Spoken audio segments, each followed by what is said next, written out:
Assessment is important in the EYFS because it highlights the children who really need the help the most. Our assessments this year have differed slightly to how they have previously, in that we've produced less evidence for everything, but in spending more quality time with the children, we've really been able to see where the gaps are and who needs the help the most. The EYFS reforms have changed how we record assessments. It gave us the confidence to review the products we were using. We were using an electronic product, using iPads, but also post-it notes. As we reviewed that, we felt that this wasn't necessary for us to do, and actually having an iPad or a post-it note took us away from interacting and moving the children on and more about recording, which actually wasn't benefiting the children. It was just creating evidence for us, which we were empowered that we didn't need anymore. From my experience, it would be easy to get wrapped up in producing paperwork that lots of other people are producing, but actually for us, we've toned everything back and we've looked at what we really need and what works for us. The whole team's knowledge of these children really helps us to understand any barriers to learning and then to remove these barriers. All of this helps us to narrow the learning gap. We've changed our approach of assessment. We've simplified it so that it gives teachers more time to interact with the children, move their learning on in the moment.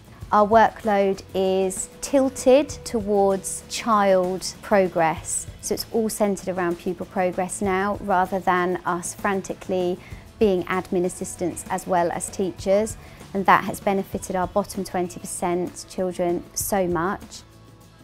We make our best fit judgments through our confidence that we know the children very well.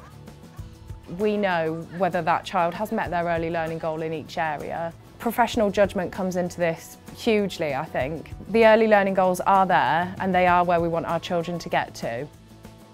The term best fit can be quite daunting. I feel the best thing is to get to know the curriculum, get to know the children, and then your judgment will be accurate. Because we have changed our assessment processes, it has enabled us to spend more time with the children interacting, which has helped with children's literacy, children's understanding, and most of all their vocabulary. Having these rich conversations has been so beneficial. We ensure that the right support is in place for the children that need it because we spend quality time with the children. We know where the gaps in the learning are and we have the time to spend with them, and we also have the time to develop on these skills that need developing. We have communication and language as a priority throughout our early years. So we create a language-rich environment where children can develop their vocabulary and build the skills that they need for future learning in other areas. Knowing the children is the most powerful tool within the assessment process.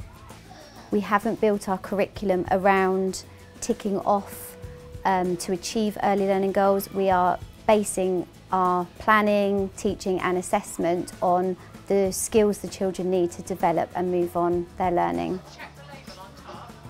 This whole reform is to ensure that people have time to spend with the children, they have time to focus on what really matters and to focus on quality teaching.